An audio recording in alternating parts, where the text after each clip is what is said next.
Welcome back to ILTV on the Hour. We are live from Israel, bringing you the biggest headlines of the last hour. I'm Caleb Ben David, and here is your roundup of the latest updates coming out of the region. The IDF has announced it is resuming enforcement of the Gaza ceasefire agreement after carrying out a wave of airstrikes on Hamas targets, this following the deadly shooting of a soldier yesterday in Rafah. The order to strike came directly from Prime Minister Netanyahu, who told the IDF to carry out powerful attacks due to a string of violations of the current ceasefire by Hamas. Palestinian sources say dozens were reportedly killed in the airstrikes on targets in the Sabra neighborhood south of Gaza City. The IDF says it returned fire in order to stop Hamas from further endangering soldiers on the Israeli side of the Yellow Line, demarcating the positions in Gaza still held by IDF troops.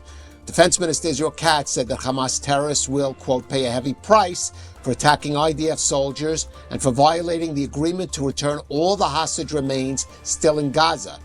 Israeli security officials said the government is considering 5 options in case Hamas fails to deliver on returning the hostage remains. This includes extending its operational control of Gaza, escalation of targeted operations against Hamas, carrying out its own hostage remains retrieval operations, diplomatic pressure, and ending existing agreements under the ceasefire. Now, all of this follows the killing of an IDF reservist in an attack carried out by Palestinian terror operatives against troops stationed in the Rafah area of the southern Gaza Strip yesterday afternoon. The slain soldier was Reserves Master Sergeant Yonah Effie Feldbaum, 37, a heavy machinery operator from the community of Neriah. He leaves behind a wife and 5 children. May his memory be a blessing. According to an initial IDF probe, the terror operatives launched RPGs and carried out sniper fire against Israeli forces operating in Rafah's Janina neighborhood. Now, this area is located on the eastern side of the Yellow Line, an area under Israeli control as part of the ceasefire. Now, despite the area being under Israeli control, the IDF has assessed that there are terror operatives holed up in a pocket in the area. As troops worked to clear out the neighborhood of Hamas military infrastructure, operatives emerged from a tunnel and carried out the attack. Last week, 2 soldiers were killed in a similar attack in the same neighborhood. Israel's blamed Hamas for both attacks, but the terror group denies connection to either incident. Meanwhile, President Trump defended Israel's right to respond to attacks on IDF troops while insisting the ceasefire there will hold. Well, as I understand it, they took out an Israeli soldier. I just heard about it a little while ago.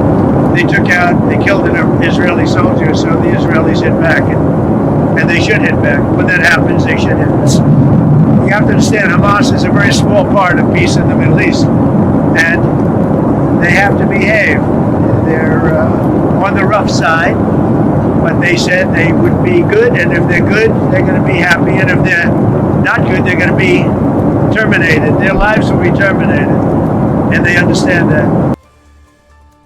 Now, according to the office of Prime Minister Netanyahu, Jerusalem did notify the Trump administration of its decision to carry out strikes in Gaza City in response to Hamas violations of the ceasefire, after Prime Minister Netanyahu had already ordered the move. U.S. and Israeli officials, though, have told local media that Washington was informed by the PMO after the decision was made, but before the strikes took place. The U.S.-led Civil Military Coordination Center in Kiryat Gat, which oversees the ceasefire and monitors progress on the Gaza peace plan, facilitated communications between the two sides. An Israeli official confirmed that there were talks with the Americans regarding Israel's planned response before the strikes were carried out. That ends this bulletin on ILTV. Stay tuned for us with the latest updates. Also, you can check out our app. Just click on that QR code download that QR code there on your screen. I'm Caleb Ben David, and thank you for joining us, and stay tuned for more on ILTV.